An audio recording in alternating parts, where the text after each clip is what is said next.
Liquor scam కేసులో నిందితుల custody పిటిషన్లపై విచారణ ముగిసింది. రాజ్ కసిరెడ్డి, ధనుంజయ రెడ్డి, కృష్ణమోహన్ రెడ్డి, గోవిందప్ప బాలాజీ కస్టడీ పిటిషన్లపై విజయవాడ ఏసీబీ కోర్టులో వాదనలు ముగిశాయి. నిందితుల కస్టడీ పిటిషన్లపై కాసేపట్లో ఏసీబీ కోర్టు ఆర్డర్స్ ఇవ్వనుంది.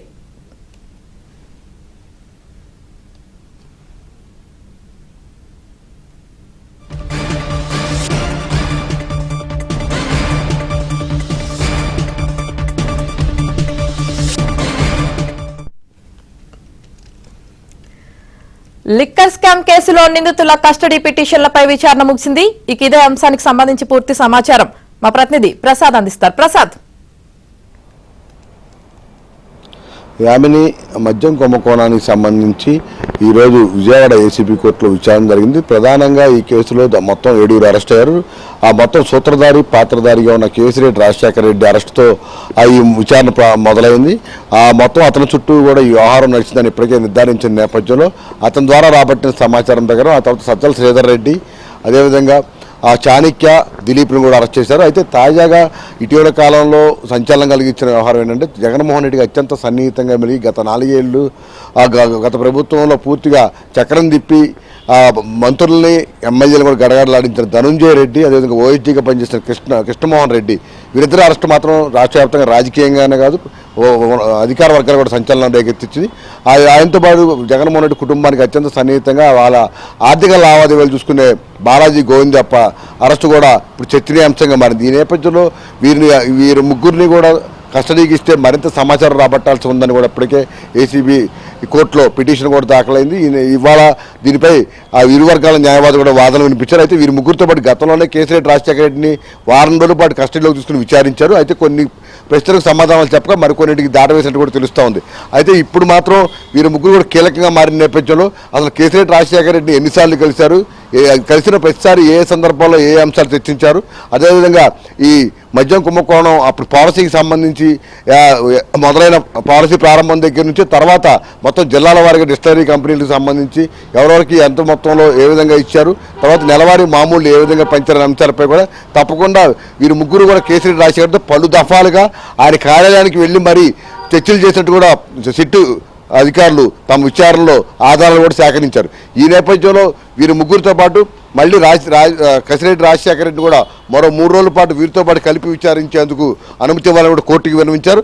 ఈరోజు ఆ ప్రాసిక్యూషన్ తరఫున వాదనలు వినిపిస్తూ ఈ ఆధారాలన్నీ కూడా న్యాయాధికారి ముందు ప్రస్తావిస్తూ తప్పకుండా ఇందులో చాలా కీలకంగా వ్యవహరించింది వీళ్ళ నలుగురే కాబట్టి ఈ నలుగురిని కూడా మరోసారి విచారిస్తే మరింత లోతుగా ఆ వివరాలు సేకరించే అవకాశం ఉంది. ఎందుకంటే చాలా చోట్ల కూడా కేసిరెడ్డి రాజశేఖర రెడ్డికి తమకు సంబంధం లేదని ఆ రిమాండ్ రిపోర్ట్లో పేర్కొన్నారు. ఈ నేపథ్యంలో ఇప్పుడు ఆ సంబంధాలకు సంబంధించిన కొన్ని ఆధారాలు సేకరించిన ఆ పరిస్థితి కూడా ఉంది. అందువల్ల తప్పకుండా కేసిరెడ్డి రాజశేఖర రెడ్డితో సహా ఇలా ముగ్గురిని వారం రోజుల పాటు, కేసిరెడ్డి రాజశేఖర 3 రోజుల పాటు కూడా ఇస్తే తప్పకుండా మరింత లోతైన వివరాలు సేకరిస్తారు. అదేవిధంగా వీరి వెనక ఎవరుండి నడిపించారు, ఎవరు ఆదేశిస్తే ఈ వ్యవహారం మొత్తం నడిపారనే అంశాలపై కూడా తప్పకుండా మరింత ఆధారాలు వస్తాయని కూడా ఆయన భావిస్తారు. అందువల్ల ఈ అంశాలు కూడా క్రోడీకరిస్తూ న్యాయాధికారి ముందు ప్రాసిక్యూషన్ తరఫున వాదన వినిపించారు. అయితే ఆ డిఫెన్స్ తరఫున మాత్రం కేసిరెడ్డి రాజశేఖర రెడ్డి కావచ్చు, అలాగే గోవిందప్ప, ధనుంజయ రెడ్డి, కృష్ణమోహన్ రెడ్డి వారి తరఫున న్యాయవాదులు మాత్రం ఈ మద్యం కేసు సంబంధించి ఎటువంటి ఆధారాలు లేవు, కేవలం ఎవరైతే అరెస్ట్ చేస్తారో వారు ఇచ్చిన స్టేట్మెంట్ ప్రకారం మాత్రమే తమ వారిని అదుపులో తీసుకున్నారు తప్ప వారు ఎక్కడ